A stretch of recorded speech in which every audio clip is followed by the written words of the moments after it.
What to you is the scariest thing about going to the hospital?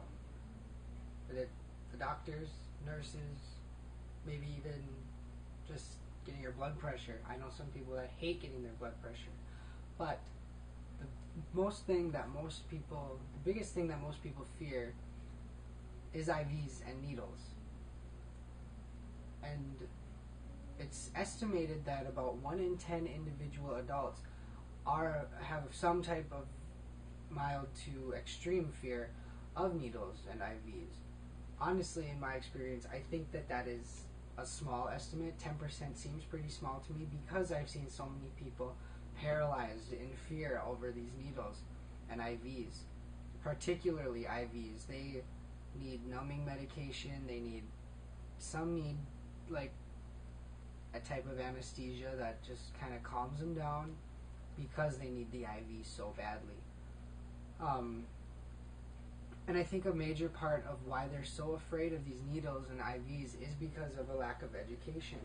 I know before I started nursing school, I had no idea what an IV really was. I thought it literally was a needle just sitting in your vein. I learned that I was wrong. It is not, in fact, a metal needle. It is a little plastic catheter that sits in your vein. So I hope by me demonstrating how to insert an IV, I will also educate about what it is, how they work, and what they're used for. So just a little background information. IV stands for intravenous. That is literally translated to within a vein. These IVs are used for injections of liquid medications and fluids, which, when they're inserted into the peripheral blood supply, they will elicit an almost instant effect, whether it's pain medication, anti-nausea medication, or even just rehydrating the body. The items needed for insertion of an IV would be, you do need a tourniquet, a rubber tourniquet. This is wrapped around the bicep and is used to help slow down the movement of blood in that arm to cause kind of a backup, but not a large enough backup to cause problems, which will cause the veins to dilate or get a little bigger so you can see them and palpate them or touch them, feel around for them, that kind of thing. You will need a Tegaderm dressing. This is just a clear plastic dressing that goes over the site. It allows us as nurses or any other healthcare professional to look at it, inspect it, and assess it for any kind of complications, which would be infection, a migration of the needle into skin tissue instead of the IV. You will also need a ChloraPrep or an alcohol prep wipe.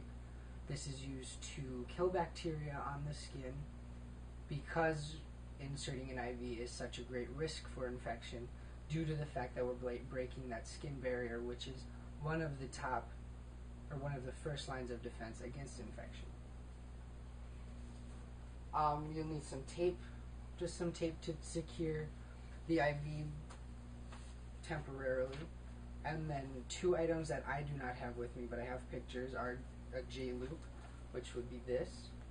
This part here connects to the IV on the skin, and this part here is where you will inject medications or fluids, administer IV fluids like normal saline to the patient. And of course we will need our IV. Here is the actual needle with the plastic catheter over it.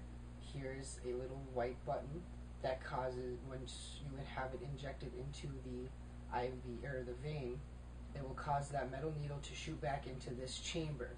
And what that does is just causes the needle to stay in that chamber, and it's designed that way so that you don't poke the patient again, you don't have a random needle that you need to take care of laying around, and it protects you as a healthcare professional to prevent an unnecessary stick. You don't want to poke yourself after you've poked somebody else. That's just asking for transmission of diseases, infection, all kinds of stuff like that. So, and last but not least, you will need a syringe filled with 10 to 15 or 5 to 15 milliliters of normal saline to inject into the patient and to prep your J loop so you prevent an air embolism. And I'll get to that when we get back. And I'll talk about that in a second. So to start off with, you take your tourniquet, you wrap it around the IV or the bicep, and you want it tight, but not too tight as to cut off circulation. So have the client pump their fists a little bit, and you just kind of feel around, push a little bit. That will help cause the vein to bulge, and feel around for the best one. Some people think looking is better than touching, and that is not the case. Palpating for the best vein is what will get you the best vein. You could feel a vein instead of see it, and that would be your best bet sometimes. So once you find the vein that you want, undo the tourniquet because it can get uncomfortable for the client. So just undo that, and then we'll get our supplies ready. So what you want to do is get this J loop again, and you will take your normal saline and fill the J loop with the normal saline until there's no more air in it. You do that because you don't want to inject large amount of air into the client. That will elicit an air embolism, which is pretty much the same thing as a blood clot. It can cause a stroke, heart attack, a pulmonary embolism, which is a blood clot in your lungs, and just that's never a good thing. So little bits of bubbles can go into the system, but a big one like that can cause problems. So once you prep your J loop, you're able to rewrap your bicep again with the tourniquet, making it not necessarily tight, but tight enough to get those veins to bulge. And then you'll take your ChloraPrep or alcohol prep and just wipe on the vein a couple times to help clear the bacteria on the skin.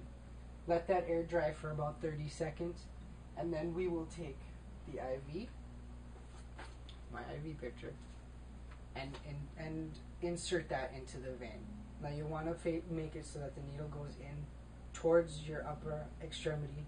Because veins go from your outer extremity towards the heart, you want the meds to go with the returning blood supply.